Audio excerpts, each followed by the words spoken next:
Joining me now is Sharmistha Mukherjee, the firebrand daughter who's no longer into politics. But this book, Pranab, the father, is obviously a collection of all that he used to write in the diary. But I know you've mentioned this in the book, but you used to meet him, obviously, and did he go away with this one remorse that he could have been the Prime Minister, the PM which India never got? Okay, Pallavi, before I answer your question, let me just show the book to the audience. And I do hope the reader would enjoy reading the book and come to know a lot more things, which goes behind the scene, and he being literally there, So even there are so many things even I also did not know. And, as you say that, whether he went with a remorse, yes, definitely he had the desire, and he has told me also expressly, very clearly once during our conversation. And also what I found, but he also accepted the fact that he is never going to become one. And because he was not a mass leader, he realized very well that he could never become the number one person in terms of trustworthiness to Sonia Gandhi. Dr. Manmohan Singh was also not the mass leader. Yes. But he does mention somewhere in the book. So just a minute. So, but what I felt and what I really, that's a lesson for me, that, learning from my father's diaries, that yes, he desired it, but it's not that he was bitter about it. He accepted it. So that is also, I learned from his diaries that, okay, fine, you might really desire something, you might even feel that you deserve it. But if life doesn't give it to you, it's fine, you go ahead, move on. So he was never bitter about it, and he did not really regret it. And at the end of his life, just about a month before his passing away, I asked him about this, that Baba, did you have any regret about, not being the Prime Minister? He quoted a beautiful line from Tagore, Ki paini tare hishab milate monomor noheraji, that today I don't want to take into account that what I did not get. I was happy with what I got. But I remember at one point, it's also there in the book where he says that I realize that there's a difference between the appreciation coming in from Sonia Gandhi and what she would give to you. It's not once but twice over, whether becoming the PM or even becoming the presidential candidate. There's a lot of heartburn on that also. This is something I observed. Though Baba did not comment specifically anything about it, because I think he was too close to the events. But when I observed, and over years of reading his diaries, I realized that, there is, whenever Sonia Gandhi, praised him very high, and he was very happy about it, and he always wrote that high praise, high appreciation from Sonia Gandhi. But I realized that it usually came, of withholding something what he so when he didn't get something from her, she praised him. Yes, she praised him otherwise also on many occasions. But yes, I could see this pattern that, she would really praise him, but somehow at the end of it, she would perhaps, not give him something which he desired. This is a pattern I noticed. But my Baba did not, write anything about it, but this is something I noticed reading his diaries over the years. But then would you tell him that? Would you tell him that, the party... No, I did not read his diaries before he passed away. So how can I tell him that? You used to notice. So did you ever tell him No, I came to know about it only after I read the diaries, and then when you read the diaries over, many years of interaction, so you are having an outside observer's view. So of course, at that time, and even if I would have asked my father, once I asked him that, do you want to become the Prime Minister? He said, of course, any politician worth his salt wants to become the Prime Minister. So I said, why don't you talk to Sonia Gandhi about it? He said, and say what? Say what? And then he said that, I don't create a ruckus like you if I don't get something. You do create a ruckus at home? Yes, that's what that's what my father said. Okay. So he actually diverted the point, and this is also something I realized over the course of my years of the conversation on this topic with him. So he was not very comfortable talking about it, and he always either diverted very smartly, he diverted the issue, or he snapped at me. So he was not very comfortable talking about it. But after reading his diaries, I presume I know him, and especially after reading his diaries and through conversations with him over the years, what I felt that he definitely wanted to become the Prime Minister, because as he said that any politician worth his salt would have this desire, but he also accepted the fact that he is not going to become one because of various reasons. But Sharmishtha, a lot of the book is very scathing, which I think is going to evoke very strong reactions from your ex-party, if I want to call that, is on Rahul Gandhi. You know, I remember he particularly seems to be upset about the 2013 tearing of ordinance, and he says he's showing all the arrogance of the Gandhi-Nehru lineage minus their political acumen. In your conversations with him, was this something which come up very often, because you were in active politics and Rahul Gandhi was very much around? Firstly, by the way, Rahul never actually physically tore the whatever, ordinance, but he said that it should be torn and thrown away, but he did not physically tear it off.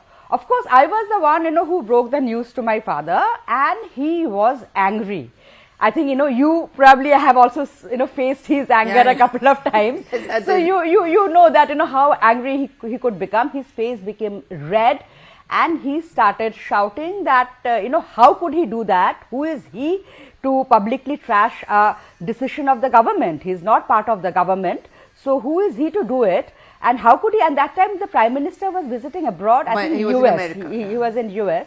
So he said, how could he even do that? How could he? Was very, very angry. And then later also he wrote in his diary that this gentleman has got every arrogance of the Gandhi-Nehru family without their political acumen. And he was definitely very upset about it. And I think from that time, his faith in Rahul Gandhi started, kind of being shaken a bit. And much later, after 2014, when I was talking to him about he was explaining me that what are the different, causes of the debacle of Congress. So he put this as one of the reasons, and he said, if the vice president of your party, that time he was the vice president, yes. the vice president of party shows such public disdain for his own government, why should people vote for you? So as per him, this was one of the reasons, why also. And it also showed that, some degree of immaturity, though Rahul Gandhi, to credit to him, I think he later on admitted that it was not the right thing for him to do. But in politics, every action matters. Rahul Gandhi would go and meet your father very often. Did at some point of time, Pranab tell Rahul Gandhi that what you did then was wrong? Or did he give him tips? Firstly, I don't think after becoming president, Rahul Gandhi didn't meet him very often, but yes, sometimes he would. I didn't find any reference in Baba's writing that he specifically raised this issue with Rahul. But of course, he advised him. He got some probably he got some feedback from the senior leaders of the party. There's those who were not very happy about Rahul's way of working. Some of them even complained that Rahul was not giving them time. So perhaps, because Baba did not write that based on the feedback of these leaders. So again, these are connecting the dots, but perhaps I felt that, with the feedback of the party, what he got, and also with his own political understanding. So he advised Rahul to have both, new and old people in his team. He advised Rahul to join the government so that, he gained some first-hand experience of the governance. And, he had hopes from Rahul, because sometimes I remember once during the land ordinance that time. So he wrote in his diary that Rahul made a very good speech, and high time he learns.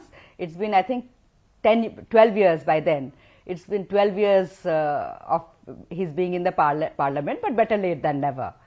So, but again, he would be very disappointed when, with Rahul's very frequent absence, and he mentioned that. He mentioned that. He mentioned that very specifically in his book, and in particular context of, there was one AICC program of Congress celebrating its anniversary, and it was immediately after 2014.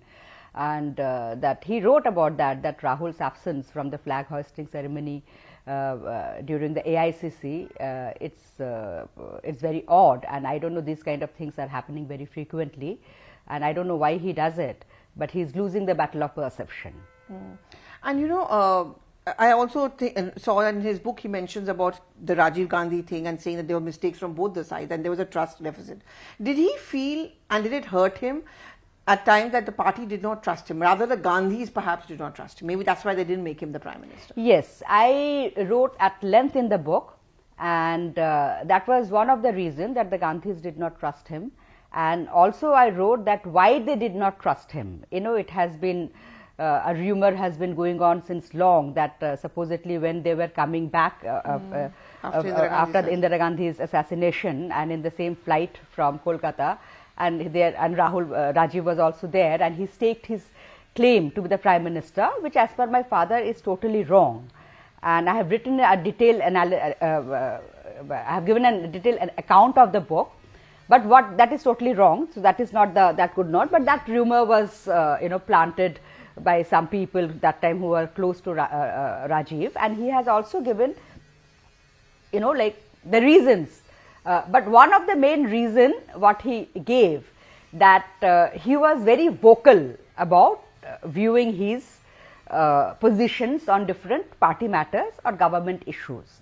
And he wrote that in CWC and in parliamentary board meetings, I said, very frankly and firmly. This frankly and firmly are two words which he uses in his diaries very often and throughout the word. So he gave his views very frankly and firmly, and which were perhaps not liked,